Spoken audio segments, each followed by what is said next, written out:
Hey Megan, how you doing? That's one heck of a green screen you have there. I'm a techie. You know that, so Yeah, this is definitely your strength. I'm a tech nerd. Anyway, you know how it goes. I just I do loans. That's all I know how to do. I know. Yeah, we gotta you and I, when I first started in real estate, you're gonna relate with this. The only advertising that we had was like the penny saver Oh yeah, remember the or day. the Orange County Register. Uh-huh. And so when you wanted to take pictures of a house, you had to take pictures and then run it over to the 1 hour photo Hmm. developer. Remember those days And then well. you like pasted it onto the flyer. Then you made copies of the flyer. So much 100%. time wasted doing silly things that now we can do like this. Yeah, and more. It seems like, Yeah. geez, Oh so yeah. much Yeah, out there. we've definitely found a lot of ways to fill up that space. Yeah, So 100%. this week, you've got a great topic. So I'm here to listen and banter along with you. You are the leader. Let's hear it, Rick. Yeah, thank you. We deal with this. You and I, the business, deal with this a lot. And so here's what happens with lending. There's a lot that goes on behind the scenes. There's a higher skill set than people realize you have to really be good at this job. It's Hmm. not about push button get mortgage, because if it was, that'd be stupid simple, and it's not.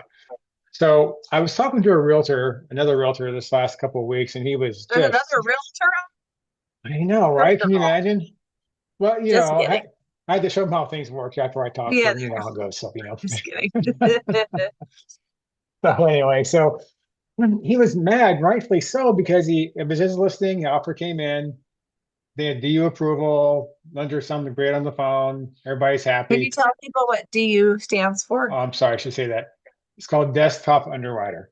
Desktop Hmm. Underwriter is a software platform that all 100% of all lenders use. And so here's how it works. The lender inputs the data to the system. Then they A submit that. human, a human Yeah, actually, relies on another human for information. right. Then somebody types it into a template. Okay. Right. So in other words, when I'm looking at income, we look at the income house, and there's lots of ways to calculate income based on the type of job they have or employment or sources of income. And so there's a way to do that. And they're not all the same. So in this case, he had the underwriting approval, if you will, the automated approval, because when the lender will input that data to the system, submits that to the software, which is DU, and that spits out the approval. But that Mm. approval is based on for example, what I input to that system. So, for example, if I input the guy makes $15,000 a month, the system believes he makes $15,000 a month. Now, the underwriter may disagree. Maybe she might say, well, it's not really 15,000, it's like 11,000. So we Hmm. get down, but typically you don't know that until it gets to underwriting. And then that's about 2 to 3 weeks into the escrow. And then the underwriter goes, oh, no, no, wait a minute. You got that all wrong. It's 11,000, not 15,000. And now they don't qualify. Hmm. Okay. And that's what happens sometimes. So you have to just know the ways to calculate income and the different types of businesses and so on. So anyway, in this case, the loan officer did not understand the guideline with this type of employment this buyer had, and then put the income into the system, give you a beautiful, clear loan approval. You're good to go. Up until 2.5 weeks later, we get this underwriting decision. It goes, no, not so fast here, guy. This is wrong. You have it wrong, and you don't qualify now.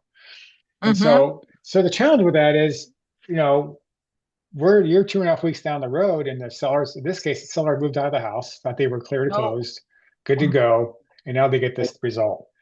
So I think the point with this is, I think it's important to talk about it because not all loan approvals are created equal. You have to just know what the guidelines are. And sadly, you and I both have experienced this in our business, that sometimes that's not always the case. You might have somebody that has a lower skill set or not enough experience. They sound great on the phone, by the way. It all sounds really, really good up Yeah, until their the point it's intentions not. are good usually, Yeah. but they just don't know what they're Yeah. They doing. just don't know what they don't know. Right. Right. And so that happened. So I felt really bad for this realtor, and I was kind of trying to think of how to restructure the file and make it work, which they did. But I think it's just important that when buyers are talking to lenders, It's really Mhm. important to talk to a lender who really, really understands and has the experience and the skill sets to understand their situation before they get them that far into an escrow. Mhm. Mhm. Yeah, I agree. Yeah, because it's just heartbreaking for everybody when you're Yeah, making plans for your life. I mean, if you've got little yeah, kids or older parents you're taking care of, you've got a lot of people to consider and to depend on somebody's word and then have that go south is very, very not, yeah, exhausting for it's everybody unpleasant. involved. Yeah, and Yeah. it happens, and certainly it's not intentional. There was good intentions. They thought they were doing the right thing. Yeah. So, but I hate to hear those stories, and we hear similar stories all the time about files that fall apart, escrows that fall apart. And most of the time, they can usually be avoided if it's handled Mm-hmm. properly up front. That's So it. I think that's, You know, I had a buyer that we were supposed to connect over the weekend, and he hmm really wanted to go and look at houses for sale. And I said, you've really got to get your prequal done hmm first.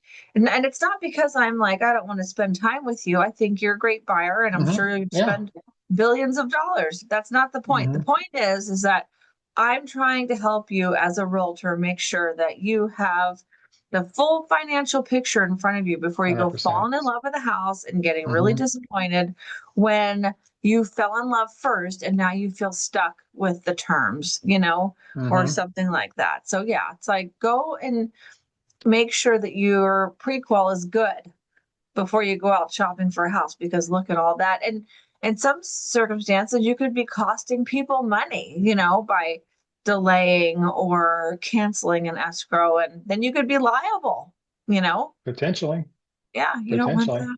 Well, good, Rick. Well, That's a yeah. good lesson for everybody.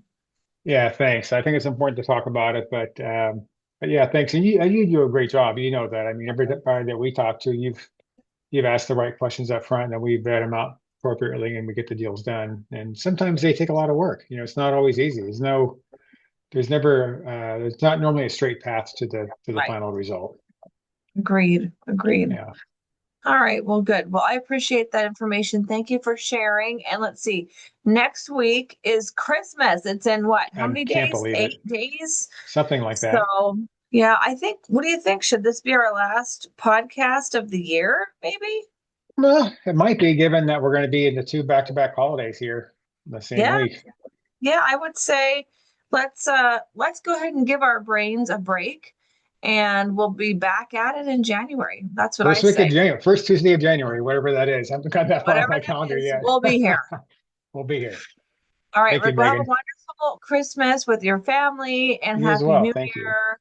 And I look forward to seeing you in January. Likewise. Thanks so much, Megan. I appreciate you. Thank you.